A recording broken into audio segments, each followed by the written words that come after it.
So what we do a lot of is we actually take data science work we bring it to companies, and in order to do that, especially as what Peter was talking about, you start running into a lot of strange scenarios where standard tools don't actually assist very well in doing data science work. And so you need a different tool set. And so some people use R, some people use SQL, and a various combination of other tools.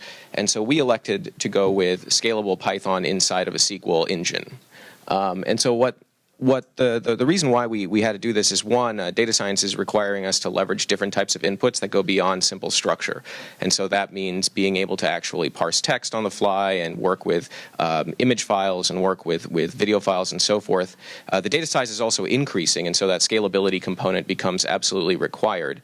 And SQL, especially to data scientists and analysts, it's just really easy to use. It's really fast in terms of being able to transform data into workable data sets.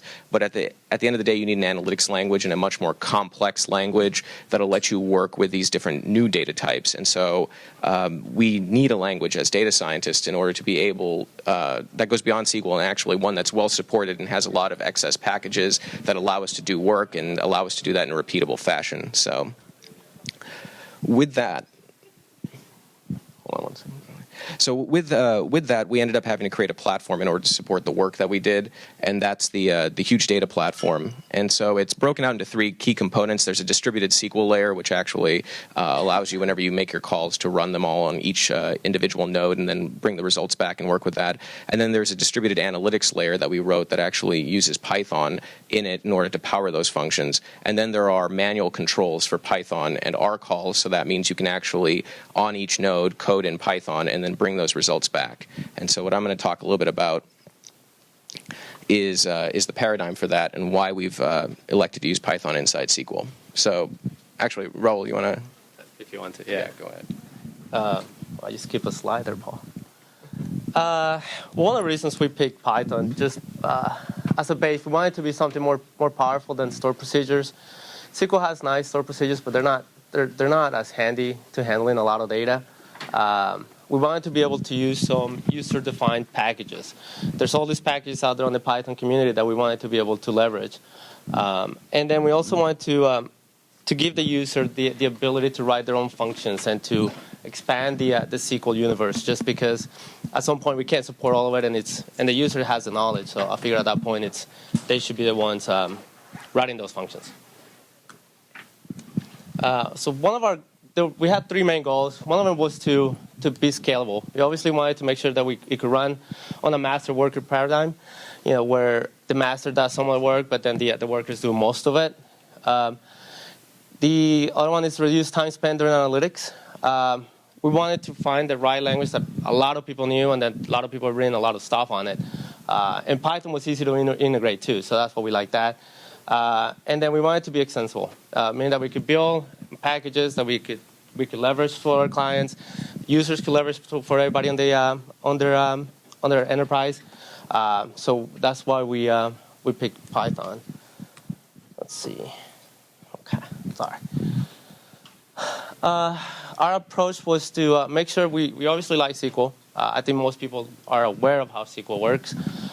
So we wanted to make sure that we stay within SQL, and we had to establish some custom data types, some functions, and make it easy to be able to swap data between the Python layer and the SQL. We didn't want to make it where you had to know what the background is doing. The ability to create some distributed objects, make sure that that you could be able to create your own custom data types, and again, package access. Being able to access any package out there on the Python community. I think that was a big one for us. For that, we came up with a couple of things. First of all, we came up with a couple of data types that are embedded within our Python. We have the HDRes object, which is a data type that the Huge Data Engine uses to send all the data back to the Python code. We created our own numeric data type. SQL had a nice one. We had a nice one, but we wanted to use the 65 digits of precision, so we used the HD numeric. We obviously wanted to be able to, once you do your processing on Python, be able to insert data back into a database. So we created an HD insert. But the biggest ones are the distributed execution. We built the HD execute remotes, and on that one, it allows you to write a function, and a function that is executed on all the data nodes, which I'll get into the architecture in a little bit. And last one, we wanted to be able to do query store, caching of the data, because on some of those problems you maybe want to do multiple passes through the data, and SQL is only a one pass. But by doing it this and being able to store or caching it, you're able to do multiple passes on your Python data, and you don't have to be querying that data every single time. So I'll get to so here's our technical specs. The way that our system is designed, and we have the end user on the left side. We have our master server, which is the one that establishes all the communication, makes sure that knows where all the data nodes are, which are on the right side. You can have as many data nodes as you want. We have join servers, which we use on SQL for join queries. They're kind of like memcache servers in a way, if you want to think about it that way. So the master server is the one that interfaces with the user, and based on what the user query is, it either sends it to all the nodes, it does the processing on master, or sends it to nodes, sends the data back to the master, does additional processing, and then sends it back to the user. So here it's a simple example, and I'll keep referencing this side. We have the user as one. The user sends a function, select function from a table, and that function is a Python function. The master server takes that and sees that it needs to send it to all the remotes. At that point, it sends that query with the function to the remotes. The remotes execute the query all at the same time. Once he gets the data ready, he sends it back to the master on step 4. Once he's on step 4, the master decides if he wants to. If you wrote on your Python function to do more processing, it'll be done at the master. Or if that's all you needed, then it'll just send it right back to the user. And then that's where it'll be done. And I'm going to get into some examples just so it can make a little bit more sense. We have two types of Python implementations. We have a function and a procedure. On a function, as you can see here, and sorry for the guys up there, you define it, like on this one, it was supposed to be a sum 1, where you just add 1 to whatever function, whatever variable you pass. That one gets executed on all the remotes once you pass it. And you pass that as a query statement, as the SQL statement. So all it does is sends out the query and returns back as if it was a regular function like average. Well, not average, but like length. Now the procedure, on the other hand, allows you to be able to call your own specific functions within it. At that point, if you want to do like a sum one, or where you call a function, get some data from the database, you want to be able to do some extra processing, add extra numbers, whatever you want to do after that, you do it at that point, and then you're done. So on this one, you just call, on the SQL interface, you just call the procedure, and that's it. And then all the code is in there. Yes? Are these functions written native in the databases, like Oracle has something like a Java function? Are these written inside the database? Right. Well, exactly. You write it on your SQL interface. So this is the picture like your. See, if you're on MySQL, you can use a MySQL Workbench or Microsoft the Studio. You're inside your SQL, and then you write this, and here's where you define the entire function or the procedure, and you write it yourself, and then you execute it right after that. So all this is within SQL. It's not outside of SQL. Vendors have to support different flavors. Meaning, Oracle supports Java function. I don't know if Oracle supports a Python function. I'm not aware. Mm-hmm. At Teradata, for example, you can write functions, procedures, macros, and those things. Right. So, do you know if all one of the popular ones support this Python function? No, I'm not aware of. I know the only ones that counts upon some type of Python I know is Netezza, and they support some type of Python, but you have to be aware of more of the network communication. You have to do a lot more. Where here we try to make it a lot easier. This written in what database? This is our own flavor of database. We wrote all our code ourselves. Oh. So this Python function execute inside the database? Inside the database, correct. And the database, yeah, and I should make that specific. We wrote that database ourselves. So all that stuff runs inside the database, inside of all the master that we wrote, and the workers and the and the joiners. Yes. So why didn't you just use Postgres and PL Python? What was the reason for writing your own? Well, when we started with the database, we wrote the database first. We wanted to create a distributed database. Yeah, I mean, if he wants to answer that too. I don't know if you, PL Python is not a distributed version of Python. Okay, you can call PL Python, and you can write code that interfaces with Postgres that way. But what our goal was to create a distributed Python system, so that when you call a piece of Python, you can actually. There was a function he went over called execute remotes, and what you're actually doing is you're actually sending the Python code back to the data nodes on a distributed system to execute that piece of code against data on that data node, generate some results, and send that back to the master node. And we wanted to do that in a way that was totally easy for the user. The user didn't have to worry about communications or pickling of the data back and forth. To the user, they just called a function and got back results from all the data nodes and merged those results together, and that was it. So that's how it's a little bit different than the PL Python version. So the databases or the engines that are running on different nodes are also your own nodes? Yeah, so we started off with we designed an MPP system to run on different nodes in SQL. And then one day, people kept asking for additional functionality, and we'd have to go code it in C. And we said, we're tired of this. So to solve that problem, we said, well, let's integrate Python into it so that our data scientists and our other users can write their own distributed code and load it straight in without having to come back to the C programmers. So that was kind of how we got started on the Python.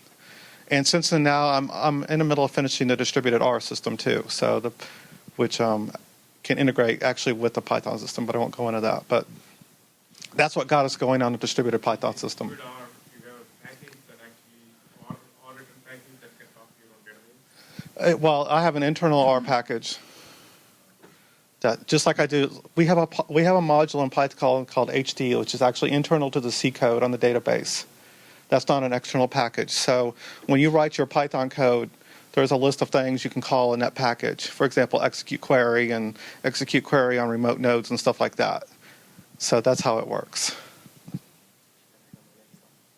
I'm sorry, did I ruin your next slide? My next slide. You understand right here? All right, so yes, we have that one. I'll get to that in a second. Like I mentioned before, we created our own HDREST object, which it really is. It's a collection of a list of tuples, and then we use that for when we send a query within Python to get the data back. We store it on that, or if we're returning data back from Python back to the SQL layer, we use that as well to send it back. I mean, we can send any data type, but it just makes it a lot easier for us to manage. Let's see. Yeah, right. Like I said, all Python functions recognize this object. We made it so whatever package you download and you send the HDREST object, it really, all the functions think of it as a list. So it should be able to handle it just fine. And the main thing is once you define it and once you start putting data into it, it holds it on memory. So you always have it there. It pages data in and out. So it's like an object that you can continue working on it as you're processing your entire data, which was a big deal for our data scientists. As Key mentioned, one of our main functions is HD query. So within Python, especially if you write a procedure, you want to be able to get data out of your SQL tables.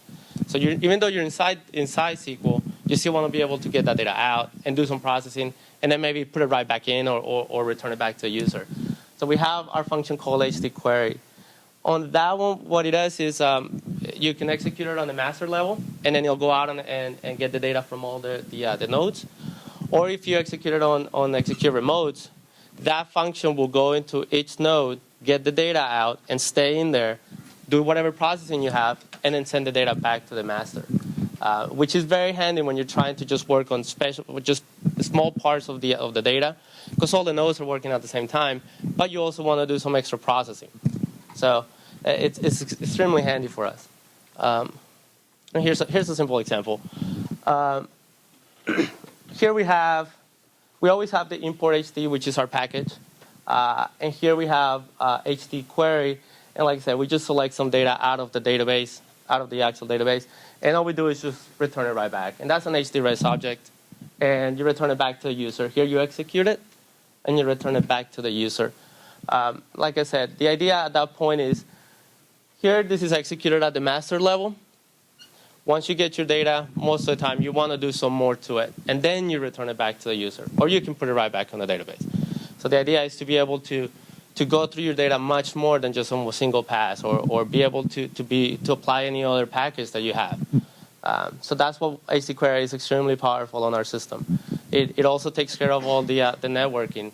You don't need to know where all your data nodes are. It just, once you run that, it gets sent to the engine, and the engine goes to all the data nodes and returns back your result.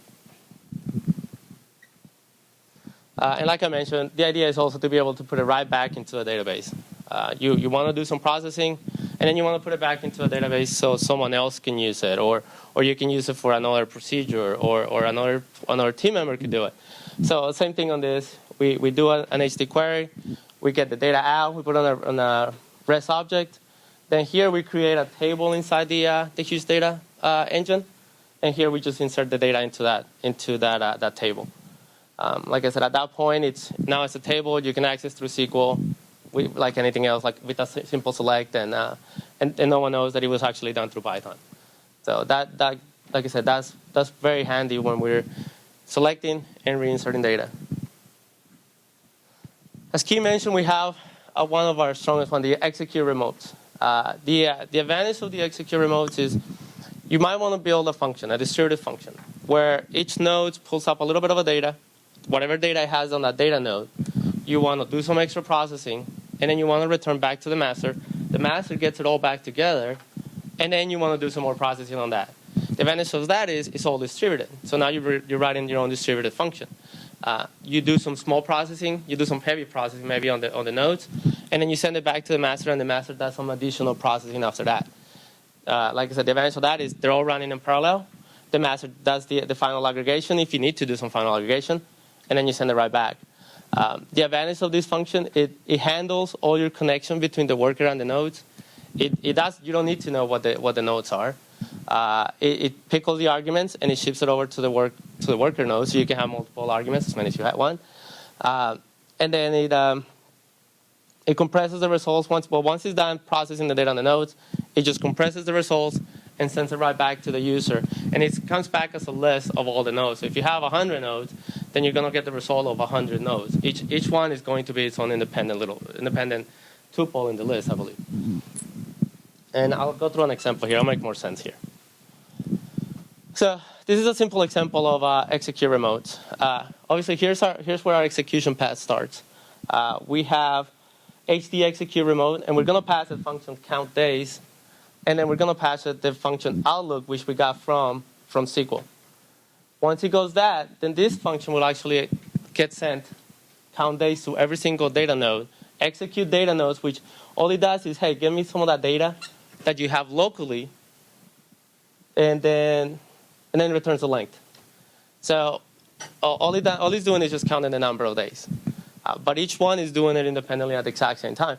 So once you do that, then you get it here, which it returns days. Now it's just a list. And now we have to go through a list and count them all up. And then we return the total number of days. Like I said, at that point, execute remote was able to handle sending the parameters. It was able to handle the return back. And then at that point, it's up to you to do whatever you need to do with that list that you just got back. So at that point, it's on you to be able to either return it or do more or expand it as much as you can. And then at the end, we have our HDREST object to return it and send it back to the SQL layer. Any question on that? I know I went kind of fast. No? Okay. As I mentioned, we also have the query store. It kind of works like an HD query where you send out a query, but at the end you don't get your data back. You just get a pointer to it, which we call it on the HD huge data type. So you execute the query on the remote, and then you just get a pointer, right? And then once you get that, then the pointer now, the master has this pointer. And then you can do multiple queries after that on execute remotes or anything, and you just pass the pointer. And the pointer is going to pull that data out of memory and then do some more processing. That's extremely handy when you're doing a lot of analytical functions that requires you to do multiple passes over the exact same data. You don't want to be calling that data over and over. I mean, it's fine when you have only 1 million or 2 million, but when you have 1 billion, you don't want each data node to be doing that every single time.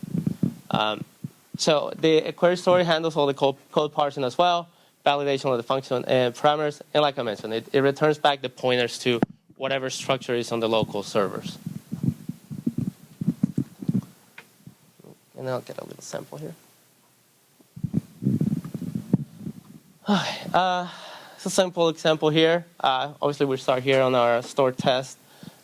Here we call HD query store, and we just pass a simple query back to the data nodes. On the data nodes, it just selects a F1 from test and puts it into a pointer. So now data is a collection of pointers on the remote nodes. Once we have those pointers, now we can do store step where we can execute on the remote and we pass the pointer. And that pointer is going to be for each data node. So each data node will know it'll pass this pointer. So it'll know what data to work on. And on the remotes, it'll just go through that data, that pointer, loads it up into memory, loads it up from memory, and then you can do your iteration through it. And then you just return the sum. And then that sum will return here, here, and it'll come back here. I mean, as you can see, you don't know that it's a memory. You know it's a memory, but we try to make it easy on that, so the user doesn't need to know what is actually happening. He just knows it's a memory, and he knows he can call it again. It's very easy to follow through. And then, we have it here. We execute it a couple of times, and then they're actually supposed to be executed multiple times. You can execute that data over and over and over and over again. The advantage of that, like I mentioned, is ability to be able to work through your data, your saved data on the server. It makes it a lot easier when you don't have to load that data all over again. And like I said, here's the example. Obviously, this number is wrong because that function got executed like 10 times, but I didn't add it. I run out of space. So here's how you would see the data, and here's how you would call it through SQL, and that's it. Any questions on that? And I think that's okay. And I think I went really fast. So that's all I have. So Key will join me now and help me with some of the Q&As. Yes? I actually have 2 questions. Key? One was integration with third-party Python libraries. Right. Like if I wanted to deploy like scikit-learn or Can everybody hear him? Yeah. You guys all hear him over here? We got He's asking about third-party. third-party libraries. third-party Python libraries. Do you have a mechanism to be able to Import them. add that? Yeah. Yes. And that is a really good question. Right now, we have to do it manually. So our data scientists will come to us and say, hey, I really want the Pandas library. I really want this. And Rob will usually go load it onto all the different machines. But in the future, we probably will have a way to automate that. Kind of right now, when we build a machine for a client or something, we kind of load all the standard scientific and analytical packages. But you're right. If they need a new one, we have to add it. But that will be a future enhancement. Right. It's just a little bit difficult just through the nature of how do we do that through SQL. But it is coming. Like the other day, Paul needed some the latitude and longitude from a specific address. What we used, we loaded in we loaded the Google the PyGeoData, I think it's called, or something like that. And at that point, we were able to import it and just start using those functions. So it's extremely handy. But yeah, for right now, we kind of have to do it a little bit manually. My second question is actually dealing with dirty data. I don't know how often you guys have to deal with it. Our data set has Yeah. tremendous amounts of dirty data. Over time, that gets worse. How do you guys handle that? How do you guys recommend dealing with the dirty data and debugging? Because you may assume that this value exists, but it didn't exist before 2006, and that's half our data set. Yeah, it's dealing with dirty data. It's a difficult challenge. I mean, obviously, you know that. I like that Python has some built-in functions that kind of helps you with that. One of my favorite ones is log data, like web log data. We get it, and if you just get it as a text string, it's extremely hard to parse. But using your regular SQL tools, we actually wrote some where it actually does the splitting and how to do the then take out the values based on the splitting. On my expertise, or not expertise, but for my experience, I try to write some Python functions. I try to identify some of them.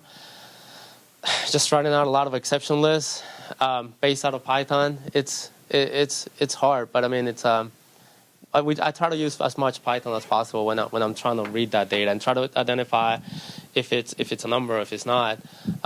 We wrote this one where it's extremely handy, where you go through each column and you turn every A through C, you turn into an A, and then every number you turn into a 9, and then you do a group by on that. So at that point, you're able to see, okay, I have 99% of them are all A's, but then there's this 3 or 4 right here that are actually 9s, and then you're able to look into those, because at that point it just kind of narrows down your point of view of what you're looking for. So that to me is one of the most handiest function at all. And one of the things we talk about a lot is when you execute a query is how linear is the query in a distributed environment. And what that means is, depending on the type of query, can it be executed completely in parallel, or can some of it be done in parallel and some of the processing has to be done back on the master? But the great thing about data ETL work, like you're talking about, is that it can be done completely in parallel. So once you've got your dirty data loaded and you find some Python package out there that you want to run to clean it up, that runs in parallel on every node. So how fast and you want that to run is simply a function of how many data nodes you have. So I guess I was looking at the standpoint of debugging more than periodically you will have an algorithm that will work For most of the things. You have to debug it. And one of the things I hated about MapReduce was I'd write my mapper and my reducer in Python, and then test it on the actual distributed system, and now it would fail. So that kind of debugging was really painful. Yeah. Before for that. I mean, usually what I do in the Python is I'll return, like I'll have a print statement, or I'll have some kind of what I'm trying to debug, and I'll just return that as a function from the SQL code. So when I run my SQL, command, it'll just return whatever I'm trying to debug as the output of the function. So you can still see it. It's kind of a way to see a console in a way, but you get it through SQL. The R system does have the console, but we won't go into We won't go into R. Anyone? Yes.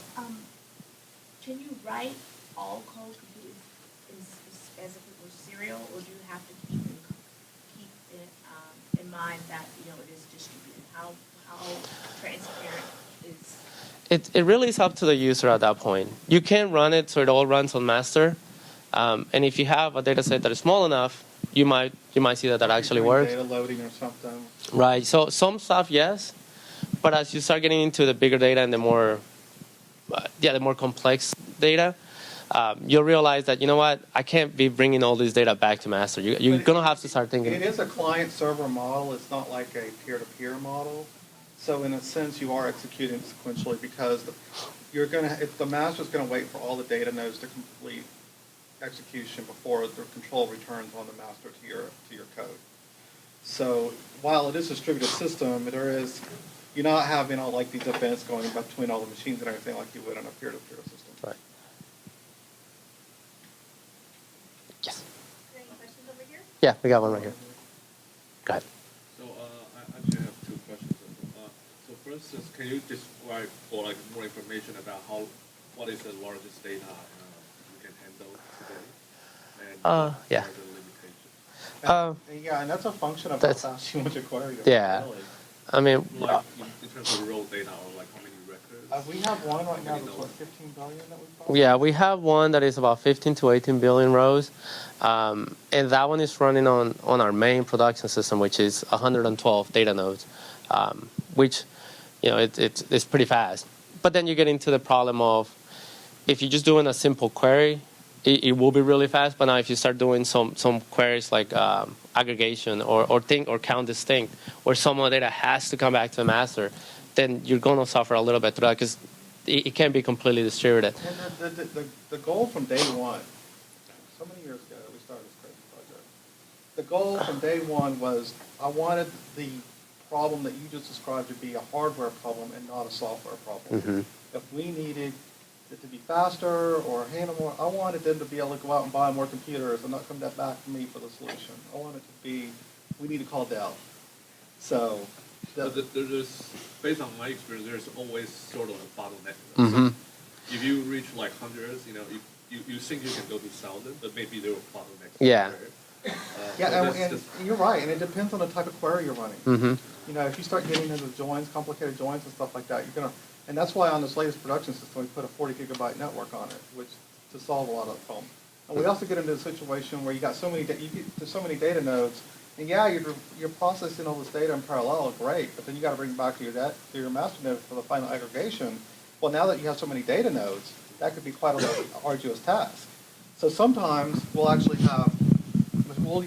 we'll multi-purpose the joiners. We'll actually go to the joiners first, and they'll go out to data nodes, do the processing, get the data back to these machines that got a ton of memory, then do consolidate, like a pre-aggregation step, and then get back to the master for the final aggregation. And so that's one of the techniques we use to handle higher node situations. And that's exactly what we got into when we got our 112 node system that we have. It's like, hey, it's running really fast on the back-end data nodes, but now the master's running slower. Okay. So we had to like think about that. The second question is that, of course, this is PyData conference, but have you ever done any performance measurement against other systems like Oracle using Java? I think there's maybe some pros and cons. No, we haven't done any performance on that yet. We've done it against Postgres and MySQL, but we don't have an Oracle system to run against. And we haven't tested any of their Java functionality or stuff like that. And no, we haven't gotten to that. And and some of it is not completely just about speed. We don't like to get into a speed. As long as we find our data analysts is like, look, they have like limits it can run in. Like if it runs under a certain amount of time, they're okay. I've noticed that when things start getting over an hour or 2 hours, then they start getting mad. I'm not saying our stuff runs that long, but you have different expectations. We also think of ease of use, and that's one of the things we like about the Python, is I can code up a distributed algorithm in Python in a day, which would take me a whole week in C. And so can other people, the data scientists or Roll or other people who, so some of it is the by using a Python. Yeah, it's going to run a little slower in Python, but it only took me a day to develop it versus a whole week. And, well, okay, it's a little bit slower, so you add some more nodes onto it or something. It's like, you got to use like a little trade-off there. Okay. Does that help? Does that answer a little bit of your question? Okay. You said all the data nodes are working through their data in memory, and each data node knows which portion of the data is working. What is the mechanism for working with a data set that is larger than the total memory? Yeah, I think we misspoke because the data does sit on disk. Yeah. So what he's talking about is when you do what we call a query store, and that's when you execute a query on a remote node, on a data node, it will load that data into memory to a certain point. But then and it stores it in an internal Python structure. At some point it has a built-in caching system, and it will start caching that data out the disk if it needs to. So it doesn't, but the actual data sitting on the node is sitting on disk. How data aware this product needs to be? Meaning you need to know the structure before, or you can go after the unstructured data and then do the metadata now. Yeah, you don't. Discovery. Well, it is a SQL system. At the heart of it, it's a SQL system, and we have a lot of users that will create just a big varchar tables, staging tables, and bring the data in as raw text, and then they'll use Python or whatever to clean that up and select that into a more structured format. Meaning, I saw that most of the functions while you're writing, you need to know what the at least the metadata needs to be. So you have some structure. You apply this on the structured data where you know the structure.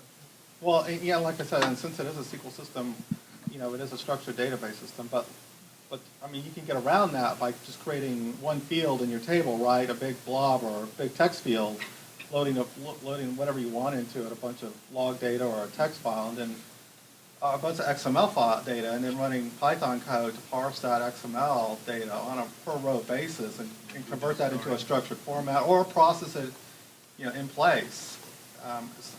We have users that do that will load in log data, keep it in that format, and then write Python functions to parse it all apart. And then they can call those Python functions from standard SQL so they can they're basically creating a view using the Python to bridge it, so they can do selects onto those log tables without being in a structured format. It's going to run a little slower that way because it's not, they have to do a lot of processing, but since they have data coming in all the time, they don't want to take the time to select it all into a new table because they don't want snapshots, they want the real-time analysis.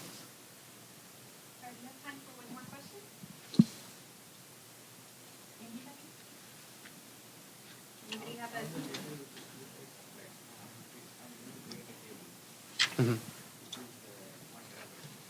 Right. The data is just, but from the user point of view, it's one database. Right. And we support two line protocols right now. We support the MySQL and the Microsoft line protocol. So most people use the Microsoft, the MySQL tool to connect that to our system. Or most of our users. And We to have add a on- couple that use the Microsoft tool. And to add on to Key, when you load that data, it's a round robin insert, so it's all distributed. I don't want to say equally, but almost equally between all the data nodes, as many as you have.